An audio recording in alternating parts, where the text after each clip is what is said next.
Voici un exemple intéressant où on va jouer aux enquêteurs là, sur une scène où il y aurait eu un accident entre un camion et une voiture. On vous dit, une voiture dont la masse est de 1000 kg se dirige vers l'est.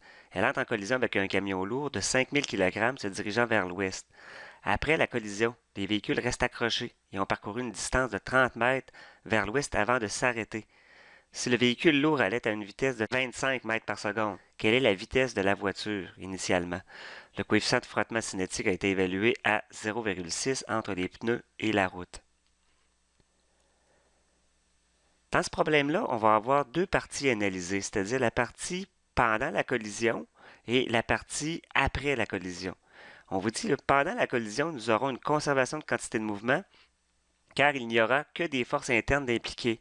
Donc, pendant la collision, c'est juste les forces d'impact qui vont être prédominantes par rapport à toutes les autres forces qui pourraient exister, le frottement avec le sol, la gravité, peu importe. Ces autres forces-là sont tout à fait négligeables par rapport à l'impact entre les deux véhicules.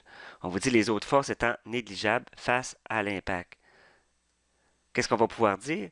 C'est que la quantité de mouvement totale avant la collision va être égale à la quantité de mouvement totale après la collision, pour cette partie-là.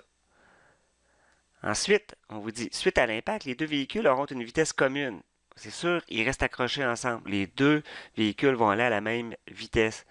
Et tranquillement, pas vite, ils vont perdre de cette vitesse-là à cause du frottement entre les pneus et la chaussée. À ce moment-là, il faudra utiliser le principe de conservation d'énergie. Il n'y aura pas de conservation de quantité de mouvement dans cette partie puisque le frottement est une force extérieure. Donc, on ne peut pas dire qu'il y a conservation de quantité de mouvement parce que le frottement va venir, lui, changer cette quantité de mouvement-là. L'énergie non plus ne sera pas conservée, même si j'ai dit qu'on va appliquer le principe de la conservation de l'énergie. En fait, ce que je voulais dire par là, c'est qu'on va utiliser que la variation d'énergie va être égale au travail fait par les forces non conservatives. Si on regarde la partie 1, c'est-à-dire qu'est-ce qui se passe pendant la collision, on va écrire notre équation de la conservation de la quantité de mouvement. On va commencer par se définir un sens positif. Il ne faut pas oublier que la quantité de mouvement, ce sont des vecteurs. Mais là, comme on est en une dimension, c'est juste les signes qui vont nous dire là, les directions pour nos vecteurs. On va se définir un sens positif. On va mettre positif vers l'est dans cette situation-là.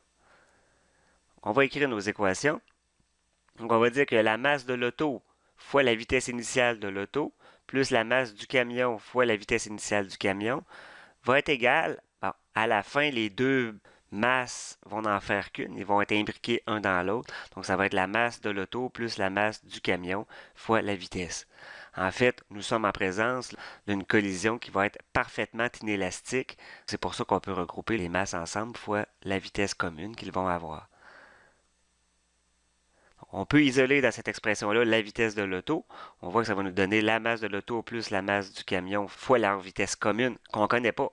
Donc, je ne la connais pas encore. Donc, la deuxième partie va me permettre d'aller chercher à quelle vitesse les deux véhicules allaient suite à la collision. Moins la masse du camion fois la vitesse initiale du camion sur la masse de l'auto. Ça me donne ma première équation.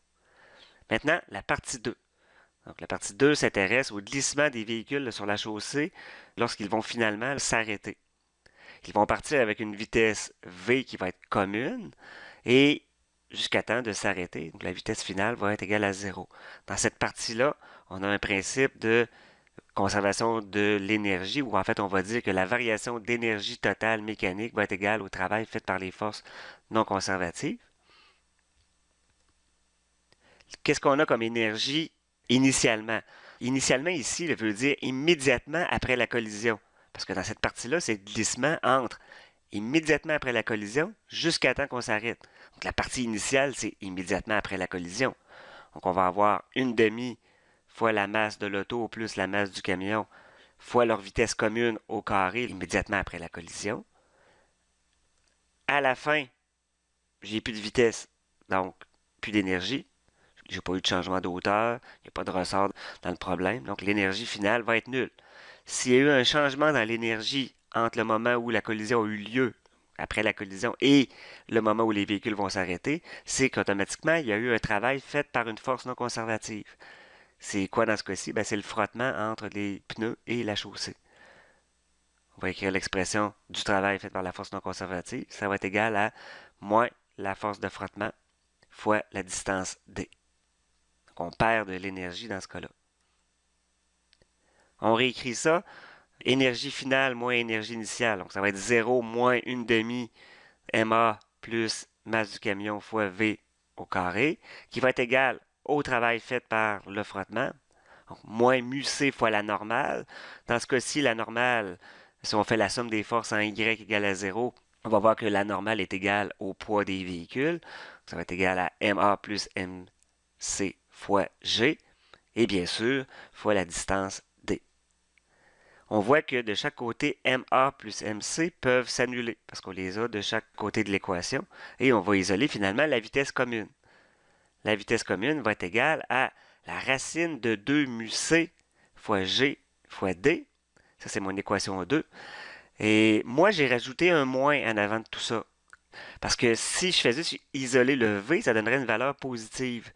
Mais puisque je vais me resservir de cette vitesse-là dans mon équation de conservation de la quantité de mouvement, on a défini que vers l'est, c'était positif. Et on sait que les véhicules, après la collision, vont s'en aller vers l'ouest. Autrement dit, le camion va avoir un peu gagné là, sur la voiture. Donc, comme ils vont vers l'ouest, je vais mettre immédiatement le moins en avant de ma vitesse.